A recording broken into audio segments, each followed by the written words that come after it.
할렐루야. 세상이 주는 지식과 지혜가 아닌 하나님에게로서 오는 지식과 지혜를 가지고 오늘 이렇게 주일 예배 자리에 있는 우리 사랑하는 성도 여러분들에게 하늘의 신령한 복과 땅의 기름진 복이 늘 충만하시기를 주님의 이름으로 간절히 축원합니다.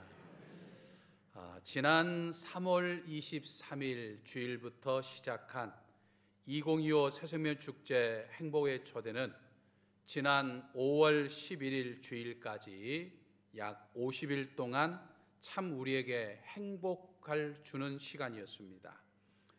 예수님의 지상 명령에 따라서 전도하는 우리의 모습을 보신 하나님께서 행복하신 시간이었습니다. 또 우리는 비록 연약하고 지금 우리가 처해 있는 현실은 전도하기 참 어려운 상황이지만 그럼에도 불구하고 하나님의 명령에 따라서 전도했던 우리에게도 참으로 행복한 시간이었습니다. 비록 50일 동안 기도하며 찾아가고 또 선물도 했지만 5월 11일에 나오지 않는 분들도 있어서 아쉽기도 했지만 열매와 상관없이 우리가 50일 동안 온 교인들이 총력으로 복음을 전했다고 하는 것이 참으로 우리에게는 뿌듯한 시간이기도 했습니다. 전도의 열매와 상관없이 전도했던 우리의 모습을 기뻐하신 하나님께서 주신 행복의 시간이었습니다. 또 전도받아 교회에 나온 분들에게도 행복한 순간이 될 것입니다.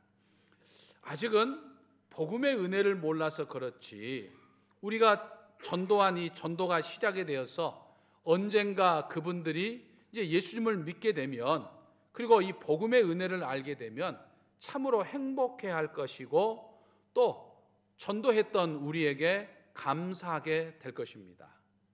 전도를 받아 우리 교회에 등록했지만 아직까지 모든 것이 낯설고 어색하기도 하지만은 그래도 우리 교회에 등록하여서 새 가족이 된 모든 분들도 앞으로 우리 교회에서 우리와 함께 신앙생활하면서 행복한 신앙생활을 하게 될 줄로 믿습니다. 2025 새생명 축제 행복의 초대는 끝이 났지만 여러분, 전도는 끝이 난 게 아닙니다. 우리는 계속해서 하나님이 나를 저 천국으로 인도하는 그날까지 부지런히 입술을 열어 주의 복음을 전하며 전도해야 합니다. 전도의 열매, 그분을 교회에 나와서 등록시키는 전도의 열매는 하나님께 맡기고 우리는 그저 그 전도의 열매에 대한 부담감을 떨쳐버리고 언제 어디서나 누구를 만나든지 예수님을 만나십시오. 예수님을 만나야 구원받습니다. 우리 교회에 한번 왔으면 좋겠습니다. 이렇게 전도하는 삶을 담대하게 그리고 당당하게 전해야 합니다. 그럴 때마다 하나님이 주시는 행복이 여러분들의 삶 속에 늘 차고 넘치게 될 줄로 믿습니다. 이스라엘 민족은 수많은 민족 가운데 하나님으로부터 하나님의 백성으로 부름을 받았던 민족입니다. 여러분, 하나님의 부름에 의해서 하나님의 백성이 되었다고 하는 것 참 대단한 은총이 아닐 수 없습니다. 수많은 민족 가운데 하나님의 백성으로 부름받았다고 하는 것은 정말 대단한 자부심을 가질 만한 일이기도 합니다. 하지만 이스라엘 민족은 그 자부심이 자만이 되어버렸어요. 그리고 지나친 선민의식에 사로잡히게 되었습니다. 선택된 민족, 선민의식으로 자신들만 구원받고 자기 민족 외에 모든 이방 민족은 구원받지 못한다 이렇게 생각했습니다. 그래서 이방 민족을 만든 것은 하나님께서 이방 민족을 만드신 것은 지옥불을 뜨겁게 달기기 위한 땔감용으로 만들었다 이렇게 이야기를 했습니다. 여러분, 이스라엘 민족의 이런 생각은요, 착각도 그런 착각이 없죠. 여러분, 하나님은요 이스라엘 민족만을 위한 하나님이 아니라 모든 인류를 위한 하나님이십니다. 믿으십니까? 아멘이십니까? 하나님은 일하실 때마다 언제나 사람을 통해서 일하시는데 모든 인류를 구원하기 위해서 역시 사람, 즉 이스라엘 민족을 먼저 택하셔서 그들을 통해서 구원하고자 하신 거예요. 그걸 깨닫도록 이스라엘 민족이 이방인이라고 경원시했던 이방인들을 통해 가지고 오히려 하나님의 놀라운 역사를 일으키시는 모습들을 종종 보여주셨어요. 여러분, 오늘 본문에 등장하는 이 고레스라고 하는 사람도 그렇고요, 또 신약 신경에 등장하는 고넬료, 백부장 고넬료라고 하는 사람도 바로 그런 사람들이 있죠. 하나님의 섭리로 이스라엘 민족이 먼저 부름받은 건 대단한 은총이기 때문에 그들은 그와 같은 하나님의 놀라운 은총에 대한 감사한 마음을 가지고서 하나님의 뜻, 즉 모든 사람을 구원하는 일에 최선을 다하며 살아야 했었습니다. 그러나 그들은 지나친 선민의식에 빠져가지고 전혀 그러지 못했죠. 하나님의 뜻, 즉 모든 인류를 구원하는 일에 최선을 다하지도 못했고 부름받은 백성다운 삶도 살지 못했습니다. 그들은 하나님을 믿는다면서도 이방신을 숭배했습니다. 하나님의 말씀대로 살지 못하고 온갖 불의와 온갖 불신앙적인 삶을 그들은 살았어요. 여러분, 택함을 받은 건 참으로 크신 은혜입니다. 믿으십니까? 그러니까 오늘 저와 여러분들이 택함을 받아서 이렇게 하나님 전에 나와 예배를 드리는 것은 그 무엇과도 바꿀 수 없는 정말 감사하고 소중한 은혜입니다. 그런데 그 은혜를 받은 대로 살지 못하면 그 책임 또한 막중합니다. 그래서 은혜를 받은 사람이 은혜를 받은 사람답게 살지 못할 때 하나님은 이스라엘 민족에게 아주 엄중한 혹독한 매를 치기도 하셨던 것을 보게 됩니다. 결국 이스라엘은 남과 북으로 갈라졌죠. 그리고 시간의 차이만 있을 뿐이지 북이스라엘은 아시리아란 나라에게, 남유다는 아시리아를 정복하고 새로운 고대 근동세계의 강대국으로 등장했던 바벨론이라고 하는 나라에 멸망을 했어요. 그리고 모두가 다 포로로 끌려가서 포로 생활을 했습니다. 자신들이 지옥의 땔감용이라고 생각했던 이방 민족의 포로가 되었어요. 그런데 하나님은 지옥의 땔감용으로 생각하는 그 이방 사람을 통해서, 한 이방 사람을 통해서 오히려 하나님의 놀라운, 특별히 이스라엘 민족을 향한 하나님의 놀라운 은총을 베푸셨던 걸 보게 됩니다. 바로 오늘 본문에 나오는 이 페르시아, 바사라고 하죠. 성경에는 바사라고 그러고 우리 역사적으로는 페르시아라고 하는 이 페르시아 왕 고레스라고 하는 사람입니다. 고레스는 BC 539년경에, 그러니까 예수님이 이 땅에 오시기 539년 전에 고대 근동세계의 대제국이었던 바벨론이라고 하는 나라를 멸망시키고 고대 근동세계의 새로운 강대국으로 등장을 하게 되었습니다. 그런데 참으로 놀라운 일은 이 바벨론 제국을 멸망시켰던 이 페르시아 왕 고레스가 이 바벨론을 멸망하고 정복하고 이제 고대 근동 지역을 전부 다 다스리는 대제국의 왕이 된 것은 이스라엘 민족을 위한 것이었다, 이렇게 이야기를 합니다. 그는 유대인들에게 예루살렘으로 돌아가서 여호와의 성전을 건축하라라고 명령합니다. 너희들이 지금까지 바벨론에서 포로 생활을 했는데 이제 바벨론 멸망했고 내가 이 땅의 주인이 되었는데, 야, 너희들 이제 고향으로 돌아가도 좋아. 고향으로 돌아가서 너희들이 하나님인 성전을 짓고 너희들 삶을 한번 살아봐 라고 지금 이야기한 거예요. 그런데 여러분, 이 모든 일이 하나님께서 이방의 왕이었던 이 고레스의 마음을 감동해 주셨기 때문이다 라고 이야기를 합니다. 여러분, 2절을 보면 놀랍게도 이방 왕 고레스가 자신이 페르시아의 왕이 되었고 바벨론 제국을 정복하여 대제국을 이룬 것은 모두 하나님께서 자신에게 주셨기 때문이다, 지금 이렇게 고백합니다. 여러분, 지금 이스라엘 민족이 고백한 거 아닙니다. 지금 에스라 선지자가 이 사실을 지금 역사적인 기록을 지금 기록해 주고 있지만 이게 지금 에스라의 이야기가 아니고 당시에 페르시아의 왕이었던 고레스가 한 말을 지금 소개하고 있는 거예요. 그러니까 믿음의 사람이 지금 이야기한 것이 아니고 이방 사람이었던 고레스가 내가 이 제국을 통치하는 왕이 된 것은 하나님이 내게 허락하여 주셨기 때문이다 라고 이야기를 해요. 그리고 유대인의 해방과 유대인들이 성전 건축을 하게 된 것은 하나님이 내게 명령하셨기 때문이라고 이야기하고 있어요. 그리고 그는 이스라엘로 귀환한 포로민들이 성전을 건축하도록 지원해 주었던 것을 보게 됩니다. 근데 여러분, 한 가지 더 놀라운 사실은요, 이와 같은 일이 이방인의 입에서 고백되었지만 더 놀라운 것은 이와 같은 일이 다시 말해서 고레스가 페르시아의 왕이 되기 이미 그 전부터 성경에 이 모든 일들이 예언되었다고 하는 사실입니다. 여러분, 이사야서 44장 28절을 보면 고레스에 대하여 이르기를 내 목자라 그가 나의 모든 기쁨을 성취하리라 하며 예루살렘에 대하여는 이르기를 증건되리라 하며 성전에 대하여는 내 기초가 놓여지리게 하는 자다라고 말합니다.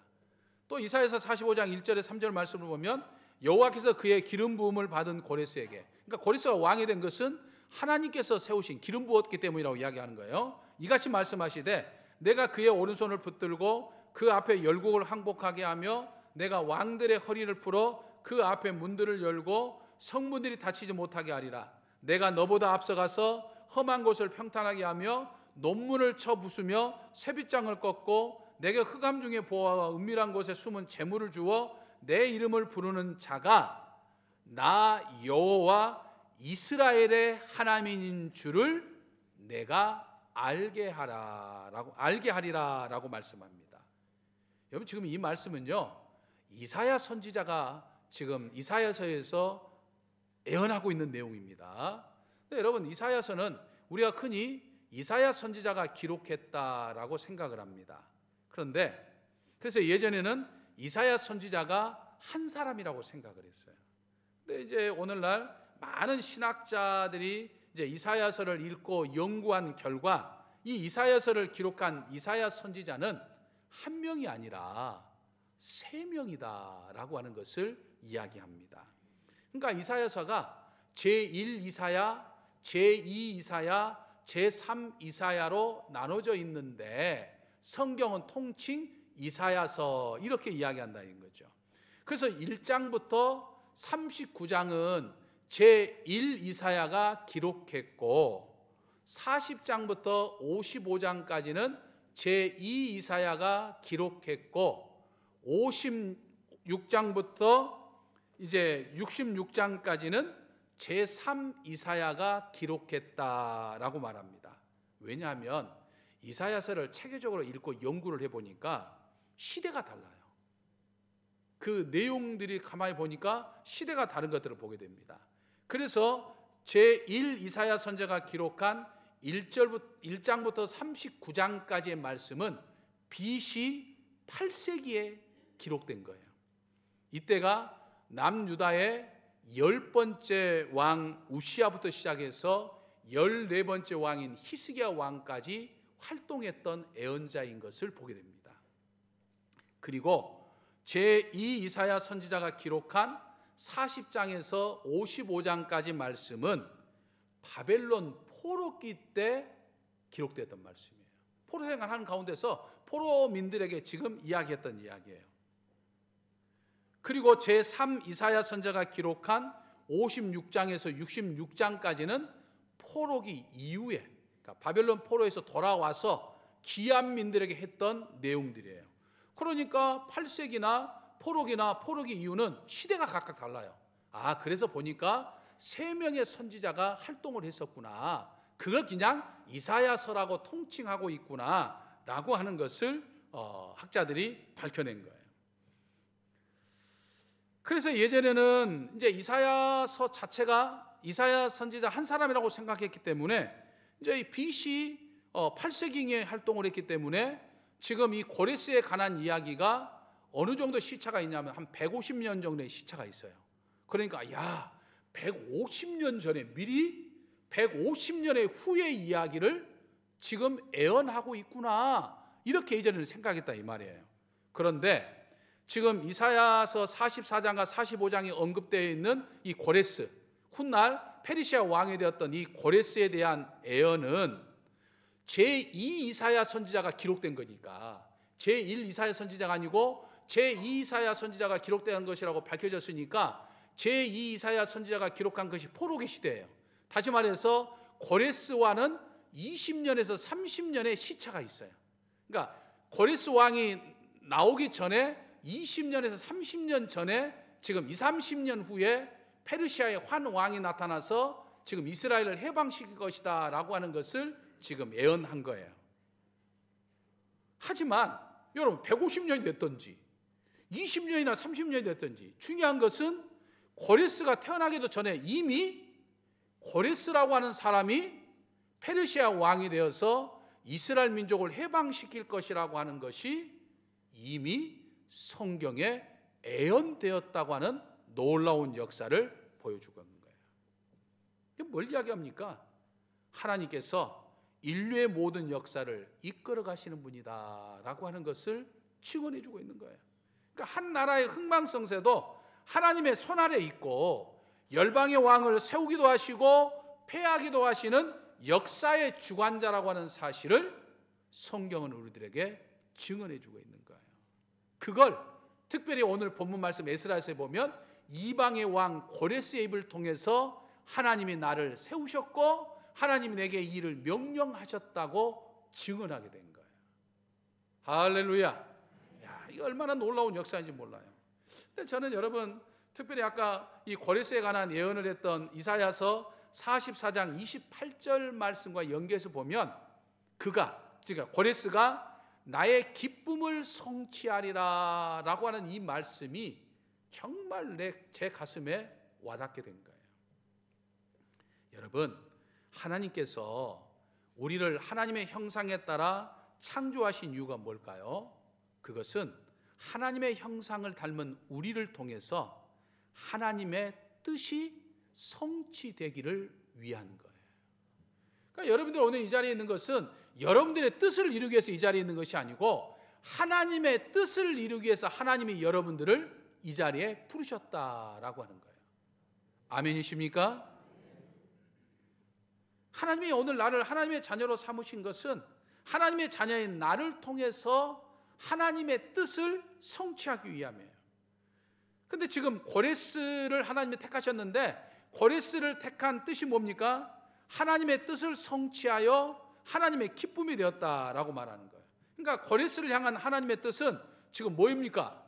포로 생활하는 이스라엘 민족, 바벨론의 나라의 멸망에서 포로 생활하는 이스라엘 민족을 해방하기 위해서 바벨론을 무너뜨리셨고, 바벨론을 무너뜨리고 난 다음에 이스라엘 민족을 해방시켜서 고국으로 돌아가게 하셨고, 이스라엘 민족이 고국 예루살렘에서 성전을 짓도록 막대한 재원을 후원하도록 하나님이 역사하셨다. 이게 고레스를 통한 하나님의 뜻이라 이 말이에요. 그러니까 그 뜻을 고레스가 이루었으니까 하나님은 그를 가리켜서 나의 기쁨이 되는 사람이다 이렇게 말씀하셨다 이 말이에요. 참으로 놀라운 일이 아닐 수 없습니다. 여러분, 오늘 내 삶도 이방 사람 고레스처럼 하나님의 기쁨이 되는 삶이 되어야 될 줄로 믿습니다. 내 삶의 존재 목적이 여러분 하나님의 기쁨이 되는 거예요. 지금 여러분들의 존재 목적이 하나님께 기쁨을 드리기 위한 거예요. 여러분들이 지금 이 자리에 앉아 있는 것 여러분들의 기쁨을 위한 것이 아니고 하나님의 기쁨을 위한 거예요. 물론 하나님의 기쁨이 되면 여러분들의 삶도 기쁨이 넘치게 되어 있습니다. 믿으십니까? 이 땅의 모든 것에는 전부 다 존재 목적이 있어요. 여러분, 기업의 존재 목적은 뭘까요? 수익 창출이죠. 이익을 극대화시키는 것이 기업의 목적. 쉽게 말하면 돈 버는 게 기업의 목적이에요. 앞으로 9일 후면 이제 조기 대선으로 우리가 새로운 대통령을 뽑게 될 건데, 모든 정당, 지금 민주당이나 국민의힘이나 개혁신당이나 모든 당의 존재 목적이 뭘까요? 정권 창출입니다. 대통령을 만드는 거예요. 자기 당 사람을 대통령 만드는 것이 모든 정당의 목적이에요. 그러면 우리 교회의 존재 목적은 뭘까요? 이 땅에 모든 교회들의 존재 목적은 뭘까요? 부흥일까요? 아닙니다. 네, 존재 목적은 부흥이 아니에요. 하나님을 기쁘시게 하는 거예요. 하나님의 뜻을 성취하는 거예요. 우리가 전도하는 이유도 뭡니까? 천하보다 귀하게 여기시는, 한 영혼이라도 천하보다 귀하게 여기시는 하나님이 기뻐하시는 일이기 때문에 우리가 전도하는 거예요. 그러니까 교회의 존재 목적은 하나님을 기쁘시게 하는 거예요. 하나님을 기쁘시게 하다 보면 그 결과로 부흥은 따라오게 돼 있어요. 그러니까 교회의 존재 목적은 하나님을 기쁘시게 하는 거예요.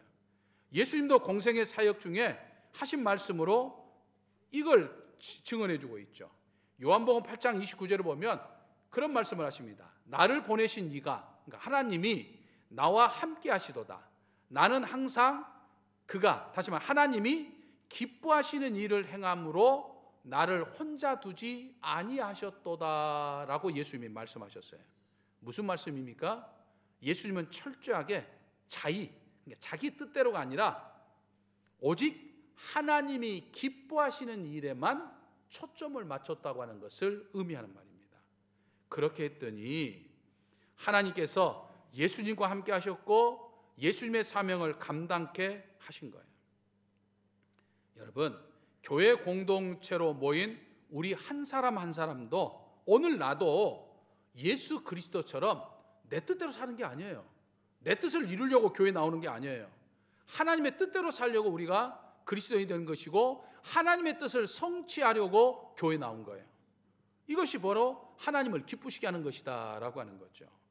러시아의 문호인 톨스토이는 인생의 목적을 자기 행복에 두는 사람은 이 세상에서 가장 따분한 사람이고 가장 불쌍한 삶을 살게 될 거라 이렇게 이야기했습니다. 여러분, 하나님의 자녀인 우리들은 하나님을 기쁘시게 하는 것이 인생의 제일 된 목적으로 살아야 합니다. 믿으십니까? 아멘이십니까? 우리 이 시간 결단하면서 우리 옆 사람과 한번 인사 한번 하시겠습니다. 앞뒤 사람 인사 한번 하겠습니다. 내 존재 목적은 하나님을 기쁘시게 하는 겁니다. 내 존재 목적은 하나님을 기쁘시게 하는 겁니다. 아멘. 내 자식 기쁘게 하는 거 아닙니다. 하나님을 기쁘시게 해요. 내가 하나님을 기쁘시게 하면 하나님이 내 자식도 기쁘게 하십니다. 믿으십니까? 그러니까 순서가 달라요. 순서가. 그러니까 우리는 반드시 기억해야 됩니다. 하나님이 기뻐하시는 삶을 살아야 합니다. 그러니까 우리가 하나님을 기뻐하시는 삶이 내 인생의 목적인데 여러분, 하나님을 기쁘시게 하는 거 참 단순해요. 어떤 일을 하든지 하나님을 기쁘시게 하는 데만 초점을 맞추면 아주 삶이 심플해지고 단순해집니다. 생각이 복잡하지 않아요. 자, 오늘 거룩한 주일인데 여러분, 거룩한 주일을 맞아서 하나님을 기쁘시게 하는 삶이 뭘까요? 예배 드리는 거죠. 오늘 여러분처럼 교회 나와서 예배 드리는 거죠. 그리고 하나님이 주신 직분과 사명에 따라서 충성하고 봉사하는 것이 하나님의 기쁨이 되는 거예요. 그러니까 오늘 주일이 되면 내가 뭘 해야 될까 간단하잖아요.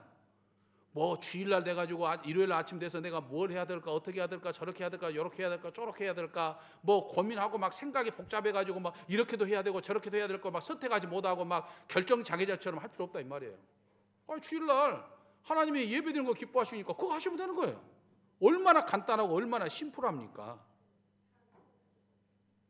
그러니까 여러분, 거룩한 주일 하나님 앞에 예배드리지 않는 삶이 하나님의 기쁨이 될 수가 없어요. 하나님이 나를 통해서 지금 일하고자 하시는데 하나님이 내게 주신 직분, 하나님이 내게 주신 달란트, 하나님이 내게 주신 사명을 외면하는 것이 절대로 하나님의 기쁨이 될 수가 없어요. 천만의 말씀, 만만의 콩떡. 안 돼요. 안 돼. 그러므로 주일이든지 평일이든지 교회에서든지 직장에서든지 세상에서든지 무엇이든지 하나님이 기뻐하시는 일만 하며 살아야 될 줄로 믿습니다. 그때 주어지는 복을 오늘 이야기하면 예배가 또 12시가 넘어가요. 그래서 제가 다음 주에 우리 목사님 설교 길게 한다 그럴까 봐 제가 다음 주에도 살펴보도록 하겠습니다. 중요한 것은 무엇을 하든지 어디에 있든지 어떤 형편에 있든지 이번 한 주간 동안 하나님이 기뻐하시는 일만 하는 저와 여러분이 되시기를 주님의 이름으로 간절히 축원합니다. 할렐루야. 은총의 아버지 하나님, 이 땅에 사는 저희가 정말 하나님이 기뻐하시는 삶이 되기를 원합니다. 매일매일의 삶이 하나님이 기뻐하시는 삶이 되게 하여 주옵소서. 말하는 것, 행동하는 것 하나하나가 하나님께서 기뻐하시는 삶이 되어 하나님께서 저희의 삶 속에 복과 은혜 주시는 것으로 살아감으로 말미암아 하루하루 하나님이 주신 기쁨과 행복의 삶을 살게 하여 주옵소서. 그런 저희의 모습이 세상 사람들에게 부러움이 되게 하시고 하나님께 영광이 되게 하여 주시옵소서. 예수님의 이름으로 기도하옵나이다. 아멘.